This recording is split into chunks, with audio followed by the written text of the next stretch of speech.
Salut les gens, aujourd'hui samedi 23 mai, je vous fais une petite vidéo. Voilà, j'ai décidé d'aller faire un petit tour en forêt aux champignons.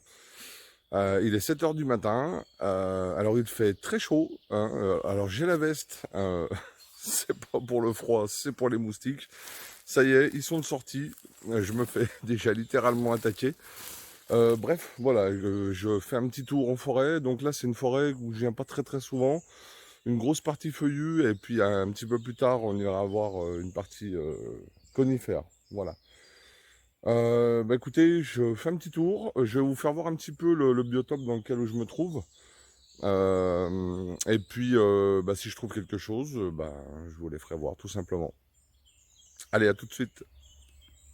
Voilà, donc là c'est la forêt dans laquelle je me trouve.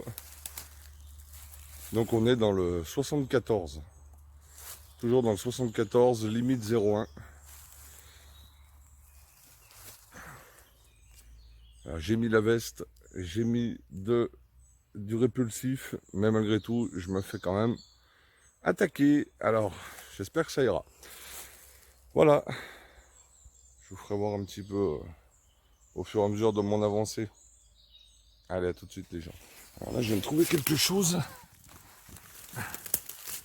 Hop, j'essaie de vous le faire voir. Voilà. Donc là, on est dans le genre amanite. Alors, elle est un peu... elle est un petit peu... voilà, elle est même beaucoup abîmée. Alors là, on est... Bon, je vais la prendre, hein, et le pied ne tient plus. Hein, donc je ne l'ai pas arraché. Hein. Le pied ne tient plus. Attendez, alors je vais me redresser.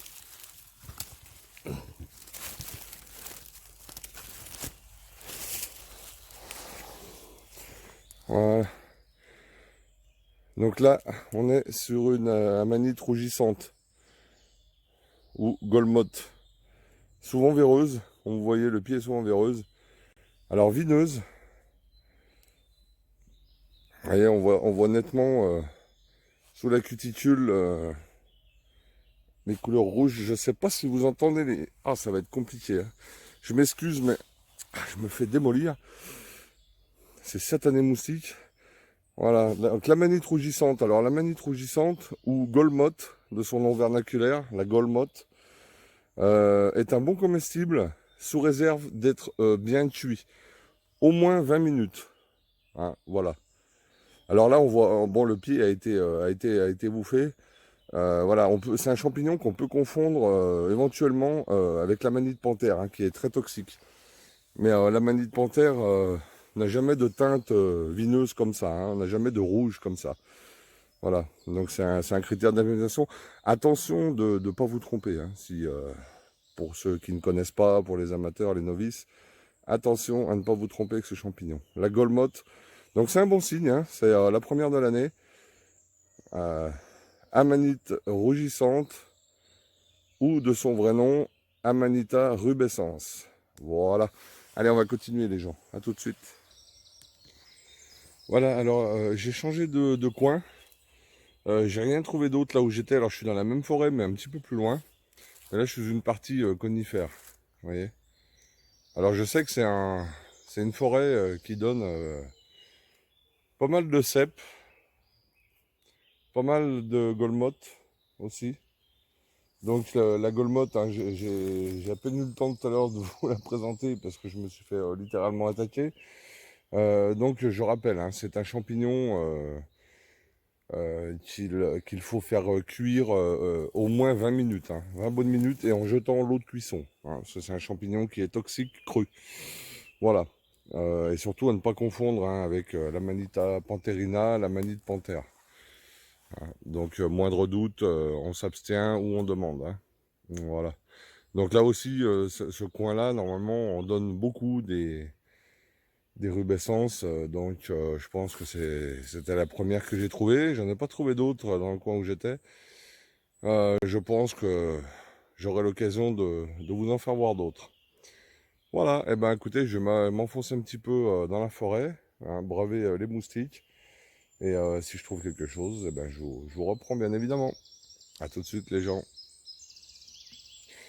Bon les gens, je continue ma prospection, mais malheureusement, bah, écoutez, je trouve pas grand chose, pour ne pas dire rien du tout. Donc, mis à part la Golmotte de tout à l'heure, eh bien, je pense que les cèpes, ça va pas être encore pour aujourd'hui. Voilà. Donc, bon, le terrain est encore un petit peu humide, mais bon, il y a eu beaucoup de vent dans la semaine, donc ça a beaucoup séché. Alors aujourd'hui, ils annonçaient de la pluie. Pour le moment, c'est un grand ciel bleu, donc on verra cet après-midi. Mais bon, s'il pleut, je pense que d'ici la semaine prochaine, je reviendrai faire un saut. Donc je vais profiter en me baladant de vous parler un petit peu, enfin de vous reparler un petit peu de ce qui concerne la cueillette des champignons, donc le fait de les arracher ou de les couper. Voilà, parce que j'ai encore eu des commentaires pas très constructifs. Voilà. Donc je vais pas, j'ai pas envie de rentrer dans la polémique parce que bon, c'est pas le but de mes vidéos, hein. Le but de mes vidéos, moi, c'est simplement de partager ma passion. Voilà. Donc, alors bon, on me dit que j'arrache les champignons avec la racine. Qu'est-ce qu'une racine pour un champignon? Moi, j'apprends que les champignons ont des racines. Alors honnêtement, non. Champignon n'a pas de racines, ce n'est pas une plante, hein. Comme je l'ai dit en commentaire à la personne qui m'a un petit peu trollé, notamment hier soir. Voilà, qui n'a pas pris la peine certainement de regarder là, voir les vidéos où j'avais fait, où j'en avais fait un sujet majeur. Voilà. Donc vous voyez, moi par exemple ici, là dans la forêt où je me trouve, c'est une forêt qui a été coupée par les forestiers l'année dernière. Voilà. Et donc vous voyez toutes les branches là qui sont au sol. Quand je suis arrivé l'année dernière dans ce coin-là, j'étais littéralement dévasté. Je me suis dit non, c'est pas possible, ils ont coupé plein d'arbres, ils ont laissé toutes les branches comme ça, même le sol, vous voyez. Et donc j'étais vraiment dévasté, je me suis dit bon, l'année est foutue. Et en fait, j'avais vu ça donc à la même période de l'année dernière, hein, au mois de mai, où je venais chercher les premiers cèpes d'été. Et donc j'étais dégoûté, je me suis dit c'est foutu. Et en fait, c'est l'année où j'ai trouvé le plus de champignons, quoi. Voilà, c'est l'été où j'ai trouvé le plus de champignons. Donc, comme quoi, vous voyez, voilà. Sinon, pour en revenir à la coupe des champignons, donc je vais le redire encore une fois, le mycélium, ce n'est pas lui qui assure la reproduction des champignons, ce sont les spores, hein. Voilà, donc le fait de prélever des champignons trop jeunes qui n'ont pas eu le temps de sporuler, c'est ça qui risque d'avoir une incidence en fait sur la reproduction des champignons. Vous voyez, moi je pense notamment, alors beaucoup en Auvergne, je crois, dans le Périgord également aussi, où il y a des voyageurs, pour ne pas les nommer, mais qui viennent en masse, qui viennent à 30 voire 50 personnes avec des camionnettes et qui ratissent littéralement les bois français pour aller revendre les champignons dans leur pays d'origine. Et ça, c'est une info que vous pouvez facilement vérifier sur Internet, hein, si vous ne le savez pas.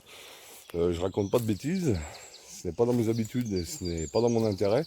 Donc, tout ça pour vous dire que moi, le petit cueilleur de champignons amateur, qui certes, de temps en temps, arrache quelques champignons, je pense pas que c'est moi qui nuit à la reproduction des champignons, hein. Surtout que moi, j'en prélève pas, je pense que vous le voyez dans mes vidéos, hein, j'en ai pas des kilos et des kilos à chaque fois. J'ai eu fait quelques belles récoltes, mais c'était vraiment exceptionnel. Voilà, donc voilà les trolls qui vont me chercher des noises parce que j'ai dans une vidéo arraché une morille. Bon, franchement, les gens, j'ai envie de dire, passez votre chemin, quoi, parce que bon, je sais par expérience que, alors bon, j'aurais dû m'en douter un petit peu sur le thème des champignons, mais je sais que sur d'autres thèmes, hein, sur YouTube notamment, sur n'importe quoi, que ce soit sur les jeux vidéo, que ce soit sur la politique, que ce soit sur ce que vous voulez, il y a toujours des gens qui viendront vous dire ah, n'importe quoi, machin et compagnie. Bon, enfin, bah, si vous voulez, faites-vous votre propre avis, j'ai envie de dire. Mais voilà, au pire, ben, faites des vidéos. Faites-moi une vidéo où vous allez aux champignons, où vous coupez vos champignons, et puis argumentez-moi le fait que de couper votre champignon va assurer sa pérennité. Voilà, ça c'est constructif, ça c'est intéressant, et je serai le premier à m'abonner à vos vidéos, vous voyez. Donc, bon, voilà. Et surtout que j'ai déjà dit et redit, voilà, que je le ferai plus voir à la caméra. Bon, ok, ça froisse des gens, très bien, chacun a sa propre opinion. Maintenant, de là à être désagréable, à envoyer des pics et des trolls, je vois vraiment pas l'intérêt, quoi. Voilà. Hein, donc, j'ai envie de dire, relisez les bouquins de mycologie, renseignez-vous, regardez les dernières études, hein, pas les études de 1980 ou 90, hein, non, les études actuelles. Il y a beaucoup de sujets, beaucoup de mycologues qui en parlent justement. Mais lisez, renseignez-vous et faites-vous votre opinion après. Mais ne venez pas comme ça juger sur une conviction personnelle que vous n'argumentez pas. Vous voyez. Donc vous avez le droit de pas aimer. Bon, vous n'aimez pas, vous n'aimez pas, très bien. Vous avez tout à fait le droit de me laisser un commentaire négatif également. Mais bon, voilà quoi. Je vais pas me justifier à chaque fois de pourquoi j'ai coupé ou pourquoi j'ai arraché un champignon. Vous voyez. Hein, bon, moi ça fait des années que je vais aux champignons. J'ai des coins à Maury. Alors, j'ai pas des coins fabuleux où je trouve des kilos et des kilos de Maury. Mais ce que je sais, c'est que dans mes petits coins, mes humbles petits coins, ben, ce que je sais, c'est que je respecte le lieu, je ne piétine pas à chaque fois que j'y vais, et même si j'arrache un champignon, parce que oui, c'est vrai, j'arrache des champignons, je le fais délicatement, vous voyez, je ne retourne pas 1 mètre carré de terre autour du champignon ou avec mon pied, etc. Donc voilà, j'ai envie de dire, je pense qu'avant de me troller, moi, ouais, enfin, voilà quoi. Je pense que si tout le monde respectait les champignons autant que moi, bah, je pense que voilà, il y aurait beaucoup moins de soucis. Hein. Non, mais vous voyez, enfin voilà, entre la cueillette abusive, le saccagement de terrain, enfin, etc., la pollution, les gens passaient des meilleurs.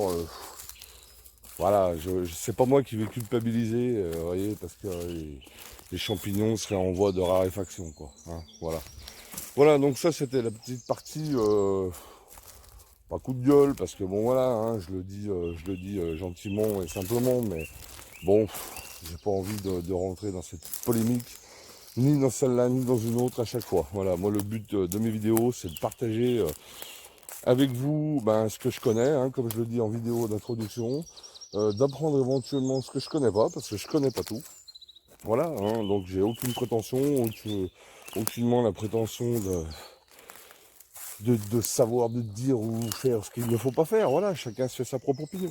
Mais bon, enfin voilà quoi, tout simplement pour vous dire de voilà, renseignez-vous déjà. Voilà, quand on veut jouer les puristes et puis qu'on me dit que j'arrache le champignon avec la racine, bon, déjà quand on veut troller, il faut être cohérent. Voilà, ça c'est mon avis perso.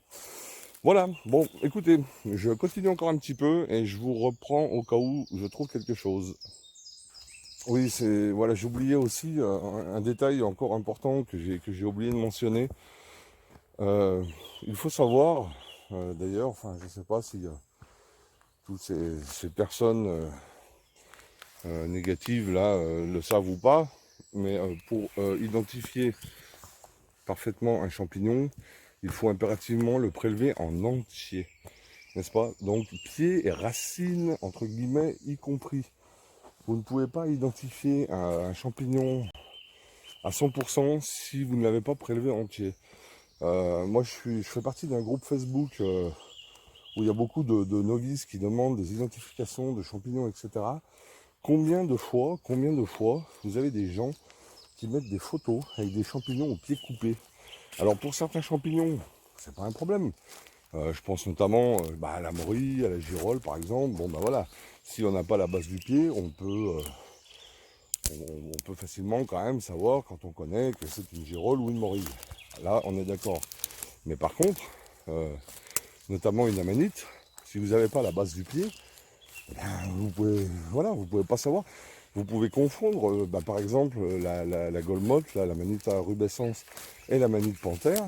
Eh bien, le pied est un critère important de détermination, surtout quand on est novice.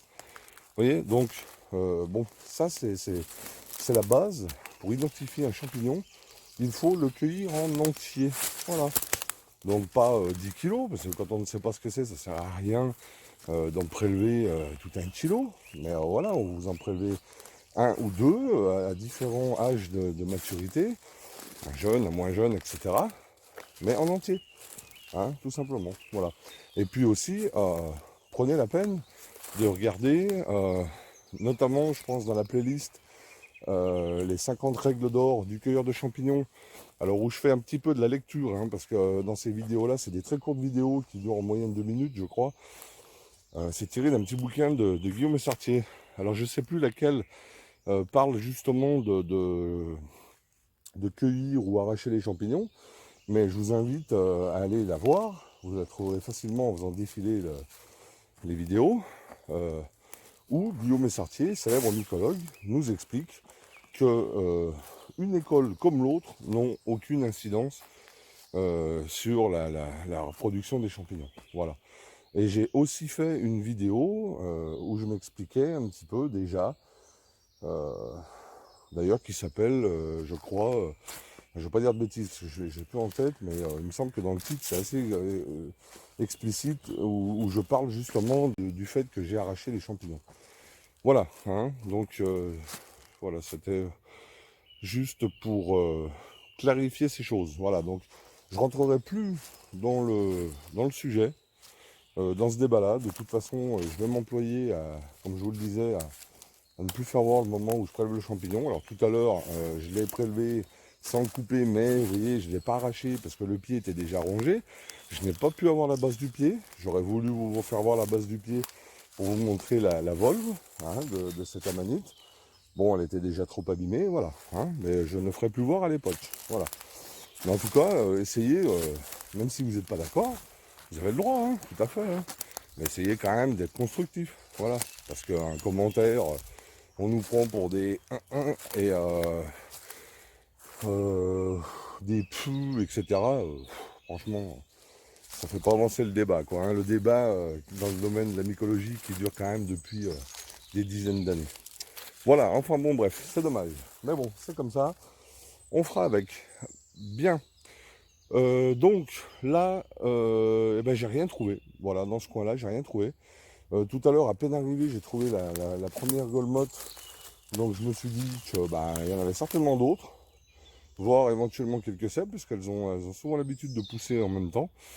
Mais non, c'est pas le cas, donc tant pis. Alors là, je vais reprendre mon véhicule et je vais aller un tout petit peu plus loin, dans un autre coin où j'avais trouvé l'année dernière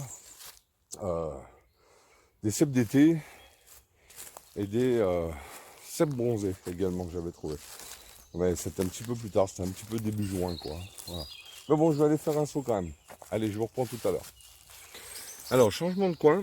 Et là, je viens de trouver un polypore marginé. Phomitopsis pinicola. Alors, très gros, il est un peu vieux. Hein. Il est un petit peu délavé au-dessus, il est un peu vieux. Donc, sur un gros arbre mort, c'est le farol dessus. Là, il paraît vieux dessus, mais dessous, il paraît quand même assez jeune. Le polypore marginé. Phomitopsis pinicola. Voilà. Je vous fais voir un petit peu le nouveau biotope. Donc c'est pas très loin d'où j'étais tout à l'heure. Mais c'est à peu près à 1 km d'où j'étais tout à l'heure. Hein. Donc là on a un petit peu de tout, on a un petit peu des feuillus, des conifères également. Voilà. Donc comme là où j'étais, hein, c'est un petit peu sec aussi, hein, donc j'ai pas trouvé de cèpe tout à l'heure, donc je vois pas pourquoi j'en trouverai maintenant. Mais bon, on ne sait jamais. Allez, à tout de suite. Alors ici, nous avons des vieux polypores versicolores. Trametes versicolore. Voilà, donc c'est un polypore. Enfin, ce sont des polypores. Voilà, sur l'arbre mort. Donc là, ils sont un peu vieux et secs. Hein. Voilà, c'est quand même des champignons. Polypore versicolore, Trametes versicolore. Alors là, je vous montre un arbre mort qui est infecté. Alors je vais essayer de vous le prononcer, c'est pas évident. Chlorociboria aeruginescens, la pésise turquoise. Voilà, hein. Donc quand vous voyez des arbres morts comme ça qui sont verts, bleu turquoise, ils sont infectés par des champignons. J'en ai un autre juste au-dessus là aussi. Voilà. Chlorociboria aeruginescens. Vraiment pas facile à prononcer. Hein. Voilà. Et ça va faire ça va donner des petites boules en fait, petites boules turquoises, qui vont se transformer en petites pésises bleu turquoise. Vous voyez, c'est quand même joli. Hein. On en voit, c'est assez courant quand même dans les forêts. Hein. Voilà. Chlorociboria aeruginescens, la pésise turquoise. Voilà, il y en existe aussi une variété rose bonbon, mais j'ai plus le nom en tête. Faudrait que je regarde ça à la maison. Je n'ai plus le nom en tête. Vous voyez, c'est quand même sympathique. Donc quand vous voyez un arbre comme ça, teinté de vert ou de bleu turquoise, c'est qu'il est infecté par des champignons. Voilà. Allez, je vous le redis une dernière fois. Chlorociboria aeruginescens. Voilà. Allez, je me sauve parce que je suis littéralement attaqué. Alors là, vous voyez, je viens de tomber sur ce qui est des Exidia truncata. Je vous en ai fait voir dans ma précédente vidéo. Et j'en ai fait aussi une vidéo dédiée à ce champignon. Alors là, je vous l'ai refait voir, en fait, tout simplement. Parce que là, en fait, elles sont toutes sèches. Vous voyez? Alors là, bon, c'est en gros plan, hein, mais de loin, elles sont vraiment petites et vraiment toutes sèches. Alors, c'est ce que je vous expliquais sur ce champignon. C'est que quand il va pleuvoir, eh ben, il va totalement reprendre sa forme d'origine. Donc c'est un champignon qui est très très coriace, qui reste très très longtemps. Alors bon, là je vous le montre, et si j'ai l'occasion de revenir, j'aurai certainement l'occasion, et qu'il y a plu et que je repasse par cet endroit, je vous les referai voir. Et vous verrez qu'ils auront totalement repris leur forme d'origine. Exidia truncata, Exidie tronqué. Allez, je file. Voilà les amis, bah écoutez, ça va être terminé pour aujourd'hui. Je vous fais la petite vidéo de fin en marchant, parce que si je reste statique, je sers de casse-croûte. Voilà, donc bah écoutez, j'aurais pas trouvé de cèpe encore aujourd'hui. Je suis un peu surpris parce qu'à peine arrivé, j'ai trouvé une Amanita rubescens. Alors je me suis dit, s'il y en a une, il doit y en avoir plusieurs. Mais bon, a priori, non, j'en ai pas trouvé, ou alors je suis passé à côté. Bon, tant pis, hein. De toute façon, voilà, c'est comme ça. Hein. Là, aujourd'hui, il fait grand soleil, alors que théoriquement, ils avaient annoncé de la pluie. Ils avaient annoncé 12 mm de pluie, alors je sais pas, est-ce que ça va venir cet après-midi? Enfin bon, bref. À suivre. En tout cas, ben, j'espère que ça vous aura plu. Je suis désolé pour le petit coup de gueule en milieu de vidéo, mais bon, voilà, je suis obligé quand même de préciser certaines choses. Et de toute façon, je le ferai plus. Voilà, je le ferai plus. J'en ai parlé une dernière fois, mais je le ferai plus parce que je vais pas me justifier chaque fois. Hein, voilà. C'est pas le but de la vidéo. Le but de la vidéo, c'est de vous montrer des champignons, de faire des balades, de partager avec vous ma passion. Voilà, ni plus ni moins. Voilà. Donc après, chacun se fera son opinion. Renseignez-vous avant de dire un peu tout et n'importe quoi. Voilà, un champignon qui a des racines, non, franchement, abstenez-vous. Voilà, enfin, j'en parlerai plus dans mes vidéos en tout cas. Si vous voulez en débattre en commentaire, pas de souci. Hein, je suis ouvert à la critique, hein, pour peu qu'elle soit constructive. Voilà. Eh bien écoutez, je fais pas plus long. Je vous dis à très bientôt. Je sais pas si j'irai faire un tour demain, vu ce que j'ai trouvé aujourd'hui. Je sais pas. Enfin, on verra. S'il y a plu autant qu'ils le disent dans la journée, peut-être que demain j'irai faire un saut dans d'autres coins. Voilà. En attendant, bah, écoutez, je vous dis à très bientôt. Prenez soin de vous. Et puis c'est tout. Allez, ciao les gens. Bye bye. À bientôt. This is the moment. Tonight is the night. We'll fight till it's over. We put our hands